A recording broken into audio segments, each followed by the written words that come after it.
सभी क्रांतिकारी साथियों को मेरा इनकलाबी सलाम। साथियों, आज मैं जिस विषय को लेकर आपके सामने आया हूं वह विषय इस देश के मानस पटल पर जो खींच दी गई कुछ ऐसी शब्दों की रेखाएं हैं जिसके बाद इस देश के युवा ने सत्य को देखने की अपनी मानसिक स्थिति को वो खो बैठा है। कुछ शब्द आपके मानसिक पटल पर ऐसे उकेर दिए गए हैं जो इस देश के भविष्य को ये देखने से रोकते हैं कि हमारा अपना कौन है और हमारा पराया कौन है। ये सरकार जिस तरीके से, ये तमाम सरकारें जो 76 साल से इस देश में चलती चली आ रही हैं, वो ये दिखा रही हैं कि तुम्हें सोचना कैसे है, तुम्हें सुनना क्या है, तुम्हें देखना क्या है और तुम्हें समझना क्या है। वो तुम्हारे सुनने समझने की शक्ति को छीनती चली आ रही है। उसके खिलाफ मेरी ये जो मुहिम है वो इस बात के लिए है कि हम इनके झूठे परसेप्शन में नहीं फंसेंगे। ये जो हमें बार बार सिखाते हैं कि हम उनके तरीके से सोचो। जो गांधी जी के 4 बंदर थे उसके 4 अर्थ और हैं। उनके तरीके से सोचो, उनकी तरीके की बात सुनो, अन्यथा मत सुनो। उनके तरीके की चीज बोलो या उनके हिसाब की चीज देखो, सुनो, बोलो और समझो। ये 4 बंदर, ये उसी तरीके के 4 लाफिंग बुद्ध मैंने आपके सामने बैठा ले हैं जो ये बात सरकार की समझाने के लिए मैंने आपके सामने प्रस्तुत किया। साथियों, सरकार ने के सामने आज निर्वाचन आयोग में हमारी 5,000 पार्टियां रजिस्टर्ड हैं। ये 5,000 पार्टियां बकायदा सर्टिफाइड लिस्ट के द्वारा हमारे द्वारा निकाली गई है, हमारे संगठन के लोगों के द्वारा, और ये पूरी पार्टियों के नाम इसमें दर्ज हैं। क्या इसके बाद भी इस देश में स्वराज आ सका? क्या इस देश में लोकतंत्र स्थापित हो सका? क्या इस लोकतंत्र में गिरोह बनाकर जो संसद में दादागिरी होती चली आ रही है वह बंद हो सकी? क्या हमारे देश के नागरिक को वो सम्मान मिल सका? क्या वह उसकी गरिमा प्राप्त हो चुकी? क्या न्यायालयों में न्याय मिलना प्रारंभ हो गया? क्या थानों के अंदर अत्याचार होना बंद हो गया?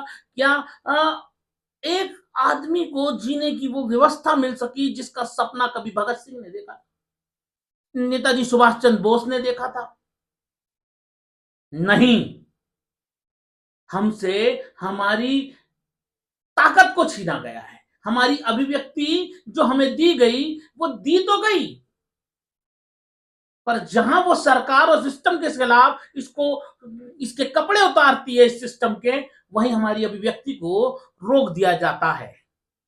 हमारे देश, ये वही देश है जिस देश के लिए भगत सिंह ने अपना बलिदान दिया, और उसको आज भी उस व्यक्ति को, उस महान पुरुष को शहीद का दर्जा जिसको हम कहते चले आए, आज भी वो पुलिस रिकॉर्ड में आतंकवादी है।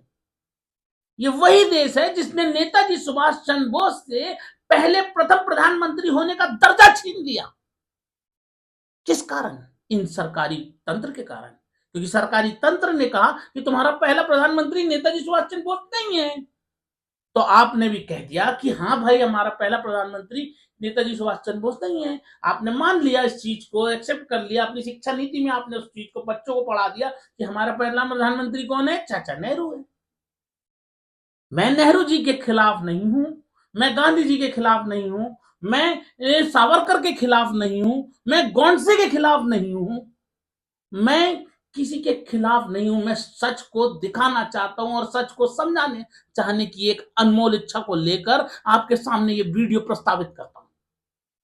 एक वैचारिक मत आपका जानना चाहता हूं। मैं इस समाज के बीच में एक कुरीति के रूप में जो एक व्यवस्था चल रही है उसके खिलाफ एक चिंगारी उठाना चाहता हूं, एक आवाज, एक गुंजाइश पैदा करना चाहता हूं। आज जो आंदोलन नक्सलवाड़ी से चालू हुआ, सन 67 में कानू सान्याल और चारू मजूमदार के द्वारा जो जंगल क्रांति थी, जो जंगल संथाल का आंदोलन था, जो किसानों और जमींदारों के खिलाफ की व्यवस्था में लड़ा गया एक आंदोलन था। उस आंदोलन को सिर्फ वो नक्सलवाड़ी गांव से चालू हुआ था, इसलिए पूरे देश में जब भी कोई आंदोलन होगा जो सरकार के खिलाफ होता है उसको सीधे नक्सलवादी आंदोलन कहते हैं। यदि बेचारा कोई सिख सरकार के खिलाफ कोई भी आवाज उठाएगा तो उस आंदोलन को ये खालिस्तानी आंदोलन कहते हैं। यदि कोई हमारा कश्मीर का कोई साथी सरकार के खिलाफ कोई आवाज उठाएगा तो उसे आतंकवादी होने का हमला बनाया जाता है। क्यों? मैं पूछना चाहता हूं आप सभी लोगों से, क्या यह विचार आपके दिमाग में नहीं उठता कि सरकार ने हमें कुछ ऐसी स्थिति में ला दिया है कि उनके हिसाब से देखो, उनके हिसाब से सोचो, उनके हिसाब से बोलो, उनके हिसाब से ही सारे सिस्टम को अपना लो। आपकी स्वयं की कोई अभिव्यक्ति नहीं है। आज हम शासन प्रणाली में हम जिन लोगों को चुन के पहुंचा रहे हैं, वो लोग सांसद और विधायक बनने के बाद, जनता के मत से चुन के जाने के बाद, वो पार्टी की अभिव्यक्ति पे काम करते हैं, पार्टी के प्रोटोकॉल पे काम करते हैं, पार्टी के हिसाब, पार्टी की विचारधारा पे काम करते हैं। वो जनता के लिए कब काम करते हैं? उनकी हर प्रोसीडिंग उनकी पार्टी के लिए है, उनके हर काम उनकी पार्टी के लिए है, जनता के लिए कहां है? तो फिर जनता को उनको चुन के पहुंचाने का मतलब क्या है? मैं पूछना चाहता हूं आपसे। आज जरूरत है कि हमें एक आमूलचूल परिवर्तन करने की, एक क्रांति करने की, और क्रांतिकारी और गद्दारों में पहचान करने की। ये नहीं कि सरकार ने जो चश्मा लगा दिया, मीडिया ने जो चश्मा लगा दिया, हम सिर्फ वह देख के किसी को आतंकवादी घोषित कर दे, किसी को नक्सलवादी घोषित कर दे, किसी को कुछ भी घोषित कर दे। अरे वो नक्सलवादी नहीं है भैया, साम्यवादी क्रांतिकारी है। साम्यवादी क्रांतिकारी क्यों कह रहा हूं? क्योंकि वो कम्युनिस्ट है। कभी कहते हैं वो माओवादी हैं, वो गोरिल्ला युद्ध कर, अरे भाई वो युद्ध कर रहे हैं, सशस्त्र क्रांति कर रहे हैं, पर क्यों कर रहे हैं? क्यों कर रहे हैं? मैं वकालत नहीं कर रहा हूं किसी की, मैं सिर्फ सच को दिखाने की कोशिश कर रहा हूं। वो क्यों कर रहे हैं? क्योंकि तुम उन्हें आंदोलन नहीं करने देते। आज किसान आंदोलन कर रहा है, मैं किसान आंदोलन से जुड़ा हूं, किसान आंदोलन कर रहा है 4 साल से। यही हम देख रहे हैं 2020 से कि भैया पूरे किसानों ने 750 किसान मर गए। उसके बाद सरकार ने समय लिया, एक सरकार चुनाव भी हो गए, दूसरी बार चुन के भी आ गई वो सरकार, और फिर भी जनता को ना स्वामीनाथन रिपोर्ट के हिसाब से एमएसपी मिली, ना ही और वो जो चुनाव में जो 3 कृषि कानून इन्होंने वापस लिए थे, वो षड्यंत्र पूर्वक धीरे से दूसरे रास्ते से एक एक करके धीरे धीरे, जो एकदम से अमूलचूल तरीके से ये लेके आ रहे थे, उसको न लाके इन्होंने धीरे धीरे वो अपनी प्रोसीडिंग में सरकारें घुसेड़ती चली जा रही हैं। जिन राज्यों में इनकी जनता इनके हाथ से डमरू की तरह बज रही है, वहां ये उस उनकी सारी व्यवस्था को घुसेड़ते चले जा रहे हैं। क्या आज आपके घर पर जो मीटर लग रहे हैं बिजली के, क्या वह मीटर आपको की बिजली व्यवस्था को प्रशासनिक व्यवस्था के हाथ में कठपुतली की तरह आपको नचाने पर मजबूर करने वाली मीटर नहीं है? जरा सोचो, जरा सोचो कि ये हर चीज रिमोट की तरह अपने हाथ में रखना चाह रहे हैं, डिजिटलाइजेशन के नाम पे। आपके खातों की जानकारी हो, आपकी जानकारी हो, आपकी देखने के वाले रेटिना के द्वारा आपकी स्कैनिंग हो, आपके हाथ की रेखाओं के द्वारा आपको पहचानने की जानकारी हो। ये सरकार आपकी संपूर्ण अभिव्यक्ति पे कब्जा करना चाहती है, संपूर्ण स्वतंत्रता पे कब्जा करना चाहती है। ये किसका षड्यंत्र है? इतना गहरा षड्यंत्र तो हमने सन 47 के पहले भी नहीं कर पाई थी सरकारें। ये WTO, वर्ल्ड ट्रेड ऑर्गेनाइजेशन और वर्ल्ड बैंक द्वारा परोसी गई संस्था व्यवस्था के नाम से जो हमारे देश में सरकार चल रही है, जिसे हम अपनी सरकार समझते हैं, वह हमारी नहीं, इन भ्रष्टाचारी और पूंजीपतियों का एक मिला जुला संगठन है, जिसे हम सरकार के नाम के परसेप्शन से और सरकार के नाम के चश्मे से देखते हैं। हमें कभी स्वतंत्रता ना ही मिली, ना ही स्वराज मिला है, सारी चीजें झूठी हैं, इसलिए हमारे देश की किस्मत फूटी है। यदि अगर आज भी इंकलाबियों का साथ नहीं दिया गया तो यह देश टूट जाएगा, ये देश डूब जाएगा। वो ऐसे हाथों में चला जाएगा जो तुम्हें सत्ता, शासन और सबको धर्म और जाति के नाम पर तोड़कर एक भौतिक व्यवस्था को, आर्थिक व्यवस्था को जो मजबूत करने वाली और तुम्हारे अंदर तुम्हारी क्रांति को आगे बढ़ाने वाली, तुम्हें न्याय दिलाने वाली, तुम्हारी कार्यपालिका को सुधारने वाली जो व्यवस्था है, वो सबको छीनते चले गए और उन्हें ध्वस्त कर दिया है। मेरा आपसे निवेदन है साथियों कि अब क्रांति करनी होगी, अब संपूर्ण न्याय व्यवस्था बदलने का समय, अब संपूर्ण संसद को ढा देने का समय है, अब संपूर्ण क्रांति करने का समय है, अब एक जन न्याय व्यवस्था, जन न्यायालय खोलने का समय है। आज ये होना चाहिए कि क्रांति के नाम पर सर्वस्व राष्ट्र एकजुट होकर सारी सरकारी व्यवस्था को हमें दरकिनार करना होगा। इस बात की मैं आपसे, इस बात को विचार करने की मैं आपसे अपील करता हूं। ये मेरी अभिव्यक्ति है, ना ही मेरा किसी को बहकाना उद्देश्य है, ना ही किसी के सामने किसी झूठ को परोसना। सिर्फ आप मेरी बात पे विचार करें और समझें कि सत्य क्या है और झूठ क्या है।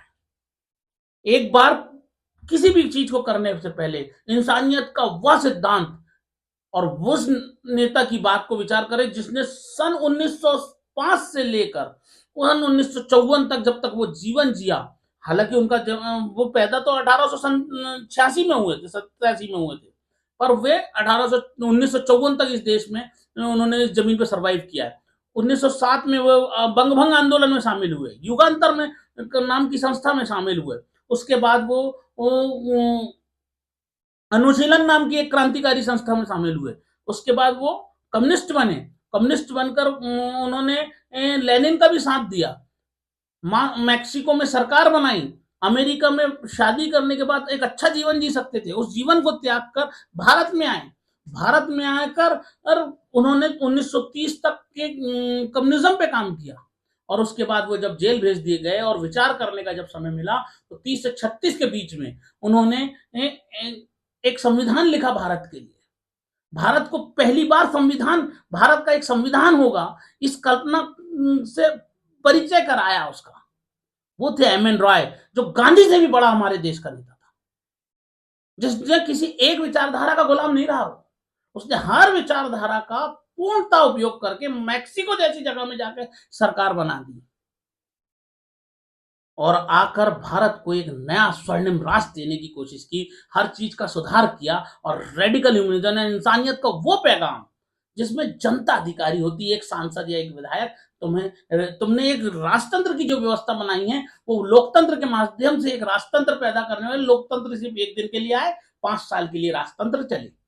वो व्यवस्था को हटाकर जो व्यवस्था बनाई गई थी न्यू रेडिकल ह्यूमनिज्म के सिद्धांत की, उसको पढ़ने के लिए और मैं आपको अग्रसर करना चाहता हूं। मेरा सिर्फ इतना उद्देश्य है कि आप एम एन रॉय को पढ़ें। आप अपने यूट्यूब पे जाएं, अपने गूगल में जाएं, एम एन रॉय लिखें सभी बच्चे, और जो ला के विद्यार्थी हैं वो खासकर, और एम एन रॉय को पढ़ना शुरू करें। मेरा सिर्फ इतना उद्देश्य है। इस देश में नौजनवादी क्रांति की जो मेरी विचारधारा है उस विचारधारा को, वो मेरी है जब तक वो मेरे सीने में दफन है। जिस दिन वो आपके सीने तक पहुंच गई, आपके दिमाग तक पहुंच गई, तो वो मेरी अकेले की नहीं रही, वो हम सबकी हो जाएगी। वो नौजनवादी क्रांतिकारी हो जाएगी, मानवतावादी क्रांतिकारी हो जाएगी। जिस दिन हमने एम एन राय के सपने को साकार कर लिया, तो उस आदमी ने जो जेल काटी, जो हमारे लिए तड़प तड़प के मर गया, उसका इतिहास आपको पता लगेगा कि गांधी जैसे तो वो चलते चलते नेता पैदा करा करता था। सुभाष चंद्र जिसके छोटे भाई कहलाते थे, जो इस देश में नहीं दूसरे देशों में सरकारें बनाने की ताकत रखता था। ये तो गांधी जी तो 1914 के बाद कांग्रेस और इस सब की वकालत करने देश में आए। वो आदमी तो पैदा होते थे, मतलब जब जिस दिन पहला होश संभाला उस दिन से तुम्हारी लड़ाई लड़ रहा था। हमने उसको क्या दिया, उस एम एन राय को क्या दिया, मैं आप लोगों से पूछना चाहता हूं, तमाम बुद्धिजीवियों से पूछना चाहता हूं, तुमने इस देश को दिया क्या? क्या सच्चे क्रांतिकारियों को तुमने पूजा? क्या सच्ची न्याय व्यवस्था को तुमने पूजा? नहीं साथियों, अब हमें आंखें खोलनी होगी। आने वाले भविष्य को एक नया स्वर्णिम सूरज दिखाना होगा। लाल आसमान को हमें चूमना होगा। आंधी के झूले पर झूलो, आंधियों के झूले पर झूलो, आग बबूला बनकर फूलो, कुर्बानी करने को झूमो, लाल सवेरे का मुंह चूमो, ए इंसानों ओस ना चाटो, अपने हाथों पर्वत काटो, पर्वत काटो, पर्वत काटो। इनकलाब साथियों।